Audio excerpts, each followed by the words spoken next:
वालेकुम नाजरीन, मैं हूं तकदीस और welcome to my summer gardening.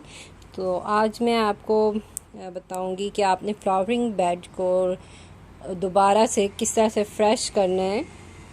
और क्योंकि हर साल समर में किस तरह से आप अपना फ्लावरिंग बेड कैसे कर सकते हैं, मेरी एक प्रीवियस वीडियो थी, उसके अंदर आपको मैंने सब्ज़ी का बेड बनाना बताया था, वेजिटेबल बेड कैसे बनाते हैं। तो ये मेरा फ्लावरिंग बेड है। इस एरिया में मैं फ्लावर लगाती हूँ, एनुअल फ्लावर्स होते हैं इसमें, नॉट अ पीरियड। ये सिर्फ पीरियड फ्लावर्स है। ये देखें, इसका बेड के लिए बनाने के लिए मैं ये स्टूल का इस्तेमाल कर रही हूँ। हल्के हल्के आया, देखें आप देख सकते हैं कि इसमें वीड्स लगे हुए हैं थोड़े। तो इसको किस तरह से करना है, इसके लिए ये बेड का यूज़ कर रही हूँ मैं, टूल का। इसको हमने इस तरह से नहीं करना, ठीक है, क्योंकि नरम है, थोड़ी मट्टी इसके अंदर ज़रूरत नहीं है। हमने इसको सिर्फ forward and back, forward and back, ये इस तरह से करना है, इस तरह से इस तरह से आपने करना है। और इसको, ये मिट्टी जो है थोड़ी पतली हो जाएगी, उसके बाद आप लोगों के लिए आसानी होगी फ्लावर्स लगाने की। ये देखें, जो छोटे छोटे जो पुराने फ्लावर्स के एनुअल, ये मेरे फ्लावर्स की जड़ें, और ये जो है ये वीड्स हैं, जंगली जड़ें, पौधे हैं, इनको भी मैं इस तरह से ही up and down, back and forward करते निकाल दूँगी। ये देखें, इस तरह से मैंने मिट्टी जो है पतली कर लेनी है। और ये इतने नरम हो जाएंगे, खुद ब खुद निकल आएंगे। आप इसको हाथ के ज़रिए भी कर सकते हैं, हाथ से भी खींच सकते हैं। मैंने काफ़ी वैसे बेड यहाँ पर सेट कर लिया है। ये चेक करें, कोई इतना मुश्किल काम नहीं है, मेहनत तलब। हम लोगों के पास ना समटाइम रूड टूल जो हैं वो सही होते हैं, लेकिन हम लोगों को उसका इस्तेमाल सही आता नहीं है। और हम लोग मिट्टी को दोबारा नरम करने में अपनी पूरी जो है ताकत लगा देते हैं, उसकी वजह से हम काफ़ी थक जाते हैं, हमारे शोल्डर, आर्म्स वगैरह। तो ये है इसका सही तरीका। आप इतने बेड को आराम से बग़ैर बहुत ज़्यादा पावर लगाए आप इसको सेट कर सकते हैं।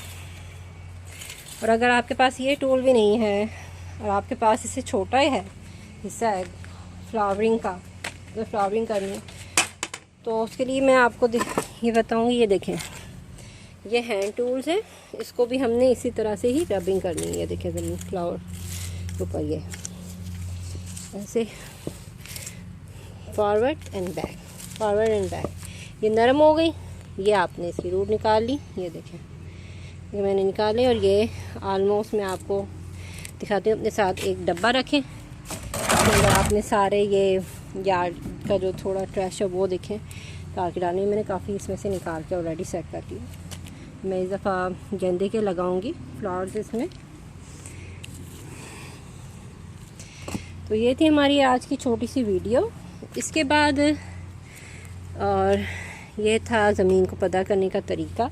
तो ये देखें, ये इसी तरह से हो रहा है, तो मैं इसको दोबारा इसको ऐसे कर दूँगी। ये इस तरह से पुल करके मैंने निकाल दिया।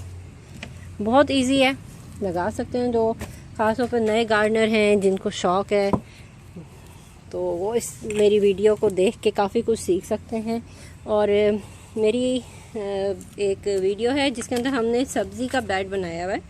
उसका तरीका थोड़ा सा डिफरेंट है, क्योंकि सब्जियों के लिए हमें डिगिंग जो है थोड़ी सी ज़्यादा गहरी करनी होती है। एनुअल फ्लावर्स होते हैं, उनकी जड़ें बहुत छोटी होती हैं, इतनी इतनी होती हैं, ठीक है, 3 से 4 इंचेस की होती हैं इनकी। ये मेरा प्रीनियल है फ्लावर्स, ये मेरा प्रीनियल्स हैं। तो ये मैंने अभी एनुअल फ्लावर्स का देखें बेड बना लिया है। और इसके अंदर मैंने हल्का हल्का पानी का छिड़काव किया, ताकि बहुत सूखी मिट्टी के अंदर आप अगर इस तरह से डिगिंग करेंगे आगे, तो उसमें ये होता है कि मिट्टी बहुत ज़्यादा उड़ती है, और उड़ के वो आपको थोड़ा कह लें कि आपको फ्लू दे सकती है, एलर्जी हो सकती है। तो हल्का हल्का पहले पानी का इस पर छिड़काव कर लें। अपने फ्लावर्स के ऊपर भी मिट्टी जो है, पहले इनकी जब आप बाज़ार से लेकर आते हैं तो इनको अच्छी तरह गीला कर लें मिट्टी को, ठीक है।